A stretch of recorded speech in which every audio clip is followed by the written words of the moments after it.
नमस्कार, मैं हूं आपके साथ गुंजन। आप देख रहे हैं न्यूज 31। राजधानी भोपाल के गोविंदपुरा विधानसभा सीट से इस बार कांग्रेस ने रविंद्र साहू झूमरवाला को अपना प्रत्याशी बनाया है।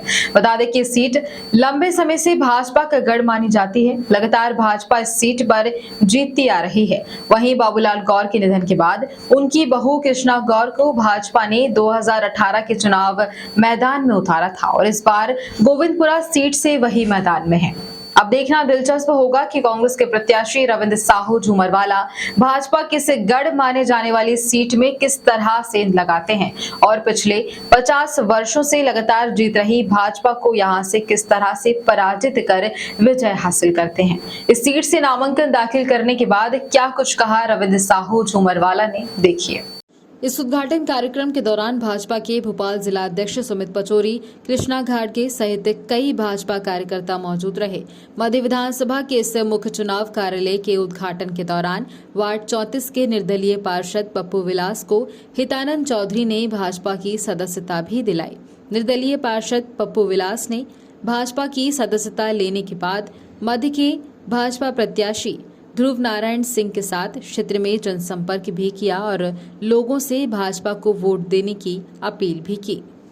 भारतीय जनता पार्टी को मेरी आवश्यकता लगी, उन्होंने आदेश करा पार्टी के हमारे महाराज ज्योतिराज सिंधिया जी ने मुझे बोला कि आप पार्टी में वापस आ जाइए, आपको प्रत्याशी के पक्ष में काम करना है।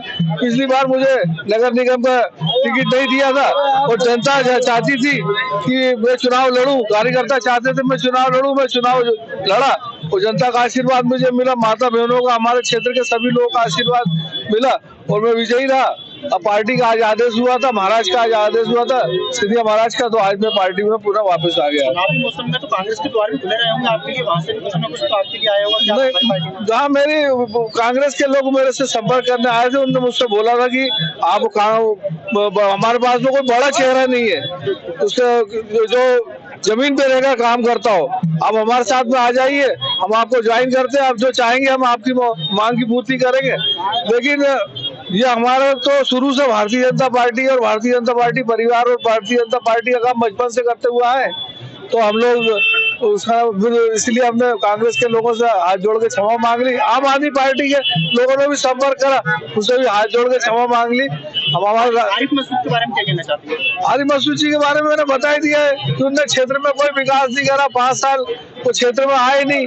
अभी चुनाव के टाइम एकदम प्रकट हुए थे 6 महीने पहले, और वो भी कुछ ही क्षेत्रों में उन्होंने काम करा है। इस वार्ड में तो उन्होंने काम करवाया, ना ही कोई विकास करवाया। मेरी नहर में तो 5 साल में उन्होंने किसी प्रकार का कोई काम नहीं किया।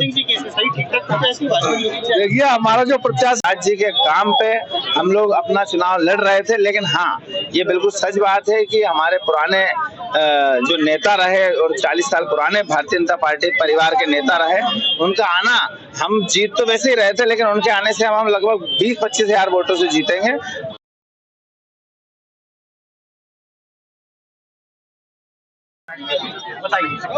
देखिए, ऐसा है कि भारतीय जनता पार्टी के लोग कहीं भी हो, आखिर में भारतीय जनता पार्टी को वो छोड़ते नहीं है और भारतीय जनता पार्टी को अपनी मां समझते हैं सभी कार्यकर्ता। पप्पू विलास जी का भारतीय जनता पार्टी के प्रति प्रेम कभी कम नहीं हुआ।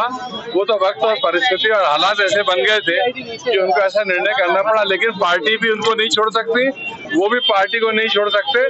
हम सब पार्टी के हम लोग पूरक हैं और मैं पप्पू भाई का स्वागत करता हूं कि उनके आने से हमें बहुत ताकत मिलेगी और ये जो 17 तारीख को मतदान है, उस ताकत से भारतीय जनता पार्टी के पक्ष में मतदान होगा और ये सीट हम जीतेंगे। आज लगता है क्या चुनौती मानते हैं इसमें? काफी लोग उनको मान देते हैं कि आपके ज्वाइन होने के बाद एक बहुत बड़ी ताकत आपको मिली है, तो क्या चुनौती आपको लगता है कि? देखिए, कोई चुनौती नहीं थी, वो पप्पू भाई को अपना मानने लगे तो ये उनकी मूर्खता है। ये हमारे थे, हमारे हैं और हमारी रहेंगे, ये कभी भाजपा से दूर नहीं जा सकते।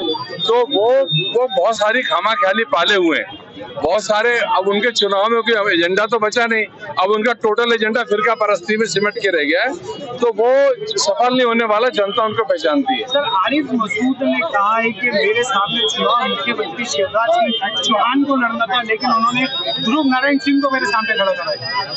देखिए, क्या है कि मैं उनके किसी बात का जवाब नहीं दूंगा, न मैं उनको इस लायक मानता हूँ कि मुझे उनके किसी बात का जवाब देना चाहिए। उनको जो मर्जी बोल सकते हैं, भारत में बोलने की आजादी है, उस आजादी का वो प्रयोग करके चाहे कुछ भी बोले, मैं जवाब नहीं दूंगा। आखिरी सवाल कि जो चुनाव लड़ा जाएगा सनातनी पे लड़ा जाएगा या विकास के मुद्दों पे लड़ा जाएगा? देखिए, सनातन तो हर हिंदू की आत्मा है, तो सनातन को लोग गाली देंगे तो हिंदू को तो बुरा लगेगा, लेकिन चुनाव तो हम विकास पे ही लड़ेंगे।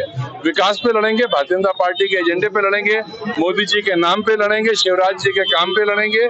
और जो 20 साल में मध्य प्रदेश में विकास हुआ है, जो देश में काम हुए, वो एजेंडा पे चुनाव लड़ेंगे। लेकिन अगर सनातन को गाली दी जाएगी तो उसका विरोध हम सब करेंगे, पर वो हमारा एजेंडा है, चुनाव का नहीं है, वो हमारा व्यक्तिगत एजेंडा है। Thank you. इसी तरह की तमाम अपडेट्स के लिए न्यूज़ 31 पर बने रहिए। नमस्कार।